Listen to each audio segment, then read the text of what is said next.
Hey everyone! I hope you had a great day. The first story is called I Would Give Him What He Wants. This happened during my time working in a call center for a cell phone provider. We had our fair share of jerks, but rarely got the chance to give them a taste of their own medicine. This was one of the moments where I could do it. Hello, thank you for calling. How can I help you? My wife and I are upgrading our phones. You will waive half the upgrade fees or I'm leaving. Oh great, a credit demander. Wonderful. I would love to work with you. Please hold while I work with my supervisor to see what we can do. We had free range to credit, but we would get in trouble if we did it too much. So I would always do a chat consult with supervisors before crediting. I looped a supervisor in and asked if I can go ahead. I checked his account and here's the option for 2 credits for upgrade fees. How many did he want credited? Just 1. Well, I can't tell you what to do, but I would give him what he wants. A smile formed across my face as I took the call off hold. I'm sorry for the hold, sir. We would love to credit you for the 1 upgrade fee. See, was that so hard? No, not at all. You have a great day, sir. I've never been happier about issuing a credit. And this is why you should always think about how you interact with others. They may have more power than you might think. What do you think? Comment down below. The next story is called We Don't Offer That Benefit. Years ago, I worked for a family-run business. I usually worked 40+ hours every week. When my first check didn't reflect time and a half, I went to the accounting person. He informed me that time and a half was not a benefit we offer. Okay, it's a federal law, but whatever. Fast forward months of working for the company, 40+ hours a week.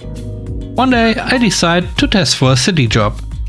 There was no guarantee I would get it, but it was a full day test on a weekday. I had to ask for a day off. Keep in mind, I had only used 1 vacation day until this point. Being honest, I told them what I needed it for and that I wasn't even sure if I'd get the job. They granted the day. However, when I got back the day after, I was fired. I applied for unemployment, as the firing was a surprise. Someone from the unemployment office called to tell me that my request was denied. My former employer stated that I had received warnings, which I had not. So I replied, interesting, since I have an email from my manager from earlier the week I was fired. It is saying what a great job I was doing and that our customers loved me. And they don't pay time and a half overtime. The unemployment guy says he'll call me back. On callback, he says he overwrote the denial and I would be getting my unemployment. And he tells me who I should call to file a complaint for the unpaid wages. I didn't think twice, took all the copies of all my pay stubs and timesheets and filed the complaint. They launched an investigation and he was non-compliant with their request for a meeting. It got to the point that the investigator just showed up one day and walked into his office. They demanded his books and every employee, past and present, for something like 7 years prior got paid what they were owed. Plus, he had to pay a penalty. All while another company was in negotiations to merge with his. In the end, I got the job at the city and I'm still working there. The third story is called How to Change Policies. I've been doing security for about 16 years now. About 10 years ago, I was doing on-again, off-again shifts at a particular site. Anyway, I had a decent amount of annual leave hours under my belt. So I decided to take a vacation in a city down the coast, visiting a friend. The understanding was that while I was on vacation, my annual leave hours would pay out as if I was still working, but with 17% leave loading. So about halfway through my vacation, the day after I'm due to get paid, I casually check my account. And the number is nowhere near what it should be. I go, okay, maybe they are a day late. 4 days later, after I get home, no improvement. So I ring up work and ask them what's the deal. What I get back is that when I'm on vacation, annual leave pays out on my regular roster hours. but I wasn't getting regular roster hours, so they were paying me for about 1 hour a day instead of 8. I said, I went on vacation to use up annual leave. They said, well, that's what the rules are. So I stopped taking vacations. My annual leave hours build up. And build up. The company doesn't like anyone holding a huge number of annual leave hours, because if someone decided to quit out of the blue, the payout would be amazing. I saw one guy do this. He had enough hours to take the year off.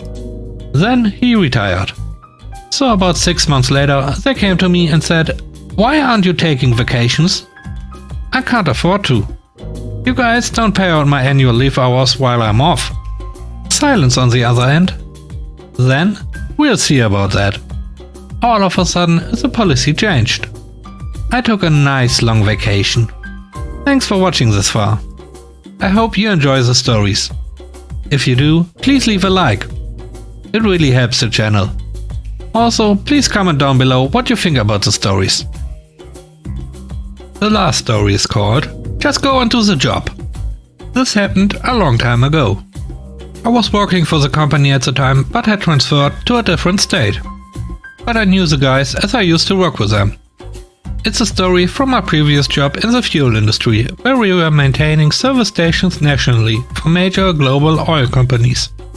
Basically, there were two types of work: contract and out-of-contract work. You basically take on the contract work at a break-even. For the out-of-contract work, you charge site visit fees, hourly rates, bigger markups, and that is actually where you make your money. This becomes important later. The other thing that is important is that in a service station environment, certain work requires permitting, oil company notification, and an oil company engineer to attend. This is because flammable environments can exist. There is potential for damage. And liability-wise, contractors such as us were not allowed to work without oil company supervision. Let's introduce some characters. First, the technician or fitter. We had a great guy working for us. Let's call him Bob. The guy had been in the army for well over a decade. He was a warrant officer, which was basically the highest non-officer rank you could get. He knew his stuff, technically and managerially. And when he left the military and went back to the tools in civilian life, I'd imagine it must have been hard. What I've found with ex-military people is that they are big on chain of command. They understand how to manage up, as they would often be in a position of trying to get things done without necessarily having the rank to order people to do things. The next character is the work coordinator. Let's call her Karen. The 20-year-old put into the position had delusions of adequacy. She had no idea of what the jobs entailed, prerequisites, permitting, or even the equipment required.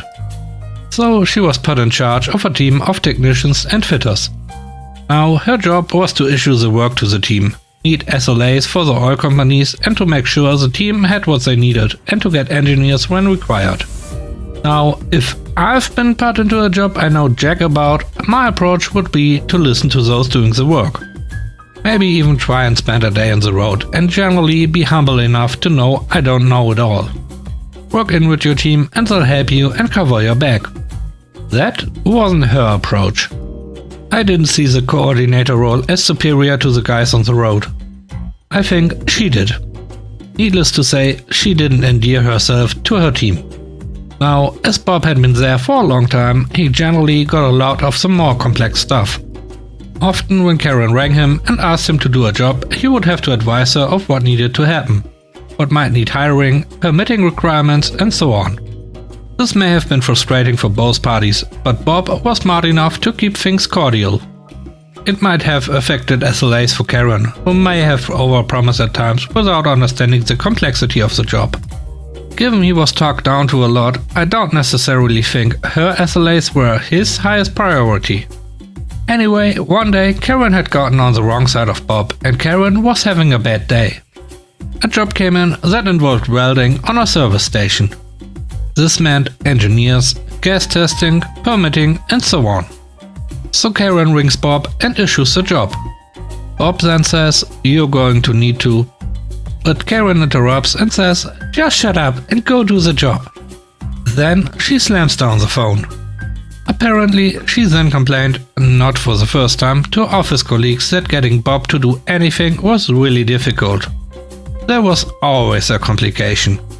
So Bob snaps and says, "Screw it, I will."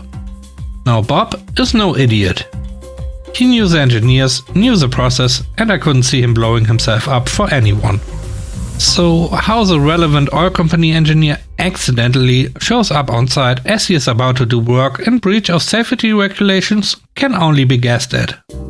The engineer certainly indicated that it was random.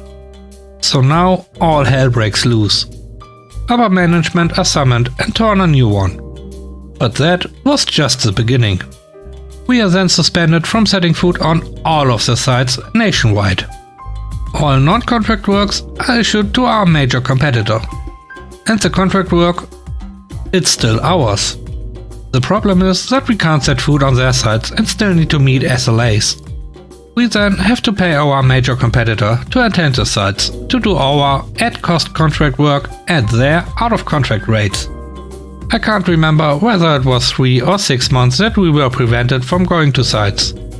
Certainly it was enough for the message to get through. Well, Karen got torn a new one as well. But to his credit, the boss kind of realized that there was a bit more to work coordination than a cheap 20 years old could handle. The boss was mad and lost a heckload of money. Bob wasn't really popular with the boss, but he knew he was complying with an order and had nothing on him. Eventually, there was a new coordinator appointed, Bob. Thanks for watching the video. I hope you enjoyed it. Please click on one of the suggestions that show up right now to get to another funny video. I hope you have a great day. Bye bye.